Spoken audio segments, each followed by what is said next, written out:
space strategy. It was released late last year, setting out the government's vision to build one of the most innovative and attractive space economies in the world and growing the UK space sector. Again, recognising kind of that's grown substantially in the past decade, and that trend only ever sees to increase. So again, positive signs for continued innovation and kind of growth. And alongside the National Space Strategy, so just prior, the integrated review was published and identified that the UK must sustain its strategic advantage through science and technology. And again, that kind of backs up our intent and the investments we're making in the launch sector and establishing a commercial launch capability from the UK, recognising that access to space is both a commercial endeavour and one that will continue to provide high-skilled jobs and growth across the UK, but also provides a strategic advantage for Europe and for the UK. So those government ambitions set out where we want to be in the new space age. So again, for us, that's leading the way in Europe, ensuring that we're the leading provider of small satellite launch by 2030. And again, recognising that we'll want to achieve first launch in Europe later this summer. And again, that builds on our world-leading sort of small satellite industry. So again, lots happening. I just want to sort of run you through the story and the journey we've been on and why that's such a good opportunity for Europe.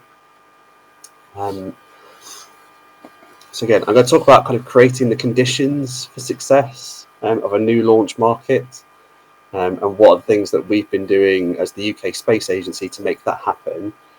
And likewise, recognising that this is not just a government programme. So as much as we have a kind of significant role in enabling a commercial market to be created, it's a partnership between government and industry and local government partners to enable the success of multiple spaceports across the UK. So let me talk about creating the conditions and what are the things that we've been doing over the past 4 years since the programme was created to develop a small satellite launch market for the UK. So that's three primary objectives for government in enabling that. So the first is de-risk investment, so working out how we support industry and catalyse private investment, as well as providing research and development funding to enable the development of multiple spaceports and multiple launch vehicles, ensuring that we develop a healthy and competitive market in the UK. So to date, we've awarded over £50 million to various companies across the UK and some based in the US to develop capability here in the UK. Those projects are well underway and kind of, again, will come to fruition either this year or next, providing 3 Pathfinder launches for the UK. The first of which will be from Virgin Orbit this summer in Spaceport Cornwall. And I think we're all getting very excited to that prospect. And again, hopefully you've recently seen the announcement from Virgin Orbit. They'll be launching the first, their first launch will include a Welsh satellite with SpaceForge. And again, just a sign of the exciting things to come and how launch can create new opportunities for different parts of the space sector. And the other and kind of more fundamental part that government has to play in making this happen comes through 2 things. So through regulation and through developing the international agreements that are necessary for launches to take place through international airspace and exclusive economic zones. So again, recognising that launch has its challenges and has its risks, and it's right that we work with international partners to develop those agreements, ensure that we handle safety in the right way, and that we respect the territorial sovereignty of those areas, whilst enabling kind of commercial activity when we can demonstrate that it's safe to do so. And again, we've done a lot of work with lots of different governments. So whether it's the Faroese Islands, Iceland, Norway, Portugal, and others, there's a lot being done to ensure that we've put the right agreements in place and enable launch from the UK, whether that's on a northerly trajectory or one that flies south. So lots of activity there. And then for me, the regulations has been probably the biggest triumph so far of the programme. So it's one that is very government focused and inward looking in some respects, but without it, we simply wouldn't have a launch market in the UK. So the UK's modern space regulations are the most attractive and progressive in the world. They were put into force last year through the space industry regulations and underpinned by the Space Industry Act in 2018. As a high-level regulatory framework, they support the needs of industry and enable safe launch of a variety of commercial spaceflight technologies, whether that's horizontal or vertical launch rockets, suborbital launches, or space planes, or even high-altitude platforms and balloons. Again, our regulations have taken those into account and worked with industry to ensure they are innovative and flexible and create the right regulatory environment to ensure that those activities can go ahead at pace, but also ensure that they are safe. And that's one that we continue to work through with industry and continue to consult on how those are implemented, given this is the first time we've done it, but equally how we can improve them and how we can continue to learn. So when we designed the regulations from scratch, we had the advantage that we weren't working from an existing template or trying to adapt something. We could design our own. And instead of using traditional and detailed prescriptive operating requirements, we opted not to do that. Like, government is not the expert on, if you like, how to assess safety. It is there to ensure that we manage risk to something that is as low as reasonably practical, and that's how we've shaped our regulations so that industry can provide the evidence that supports their case that they can operate safely and securely from the UK, and that's where we can provide our assurance and checks, and ensure that that's a swift process and one that enables business to get on with the task of actually launching, which is its primary objective, ensuring that any kind of administration is minimised.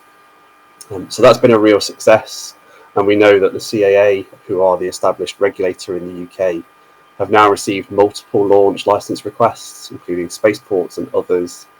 And it's a very exciting time for many of us in getting closer to launch and making sure we do all we can to enable that. And we'll continue to press ahead with all those aspects. But again, is a great lesson learned, and one that we continue to share with others across Europe and say, look, what have we learned from going through this process? How can we do better, and what is the opportunity to go further? I then wanted to turn to why the UK is a great place to do business, and this is probably relevant to many of you in the audience today, is to say, well, why am I talking about the UK? Why does that matter to me? And for me, this is about why the UK is something that everyone should consider setting up their business here, or at least thinking about where they could invest in the UK. So the UK already has 1,000 small and medium-sized enterprises in the space sector. It's a growth industry. It's one that is incredibly diverse and resilient. And we've seen that through COVID and through other emergency responses, where they've shown their courage and efforts to provide, whether it's data or services or capability that enables individuals and governments to act responsibly and support many national challenges, including climate action and others. And again, it's a massive opportunity for anyone looking to base themselves in the UK, alongside the strength of diversity that those businesses bring, but also the opportunity they have. The fact is, by establishing a launch market, you have an end-to-end supply chain here in the UK, whether it's from design, manufacture, ancillary services, right through to launching your satellite. All of those services and kind of businesses have skills in the UK, and that's a massive plus, and one that we're continuing to see that through the development of a launch capability, that it's causing growth in the wider supply chain and in the diversity of the market. And that for the UK is underpinned by a strong R&D and regulatory framework. So again, whether it's tax incentives or research and development funding from government or elsewhere, the UK has kind of existing and increasing strengths in being able to support new startups and new investment, and one that will continue to press going forward, especially in the launch sector and elsewhere. Alongside that, it's one that I shouldn't understate kind of how internationally connected the UK is. The advantage of you can fly almost anywhere in the world from the UK, and again is attractive for a number of businesses and connected to so many others, where you can work in partnership with those across the world, and have a reliable, skilled labour base to draw on. So I want to turn from there kind of to what's the opportunity in 2023 and 2022. So one that, if you like, is the exciting bit for me, and it's the realisation of our programme and all the efforts to date that both government and industry have been making. So by this time next year, you'll have 3 spaceports that are operational in the UK. So that'll be Spaceport Cornwall with Virgin Orbit operating. It will be Sutherland with Orbex operating. That'll be very exciting. And likewise, Saxavord in the Shetland Islands operating with ABL and potentially Skyrora and others. So again, it's a very exciting market and a very competitive opportunity for people to get engaged with. And it's great to see the progress across all of those. So whether it's Spaceport Cornwall and Virgin, who I know are in the midst of working with the CAA to secure their licenses, with much of the work kind of done to prepare the infrastructure and other things ready for launch this summer. So again, exciting times. Orbex and Sutherland, again, I'm aware that kind of we now have access to the site and construction will be able to begin in the coming months. So a very exciting prospect there that we'll begin to see progress towards establishing another spaceport. And likewise, Saxavord achieved their planning consent earlier this month, and again expected to begin construction in the coming weeks. So lots happening and lots going on, all with the intention of first launch this summer at Spaceport Cornwall with Virgin Orbit, and then I'm looking forward to a number of launches in 2023, and just kind of providing that inspiration both right across the UK, but also sparking kind of further growth in the wider space sector. So what is the opportunity for everyone in this room? Well, if you're searching for a launch opportunity in 2023 or beyond, do get in touch with these companies. They are already seeing demand, and it's great to see, and one that we will continue to push. And again, the opportunity is there for everyone to say, well, look, if you want to access space with your satellite and provide space services from the UK, then that's a great opportunity, and we're here to make that happen. I'm conscious that I've spoken for kind of 15 plus minutes, and I don't want to kind of necessarily push on for too much longer.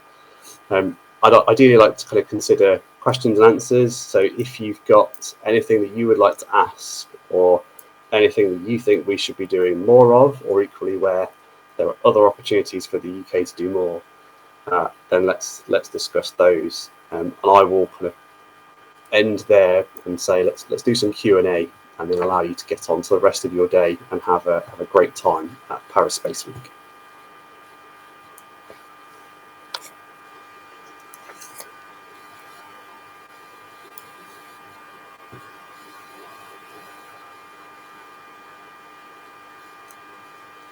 Hopefully Maxine's able to kind of run around with or microphone to ask a Q&A. I'm here. Hi Maxine. Hello. Any questions? They're very shy this morning, Matt. Are they? Well, perhaps I can start by embarrassing my colleague. So hopefully, James Bioli, who is one of our international team members, is in the audience and can kind of stand up at this point and give everyone a wave, just in case you want to ask the UK Space Agency any questions directly. James is there. Are you here? I think he got caught in the rain. Very well. Well, again, if anyone wants to get in touch with James, he'll be around during the day. And likewise, I think people have got my contact details, or you can reach me on LinkedIn if there are any questions after the event. But hopefully you've got some hands or some questions from the audience. Well, thank you very much, Matt, for taking the time. I know it's been a bit early this morning. Okay. And thank you for having me. And I wish everyone kind of a great success for the rest of the day. And thank you for inviting me. And we'll have you back next year. Brilliant. Thank you very much, Thanks Maxine. so much, Matt. Take care. Bye for now.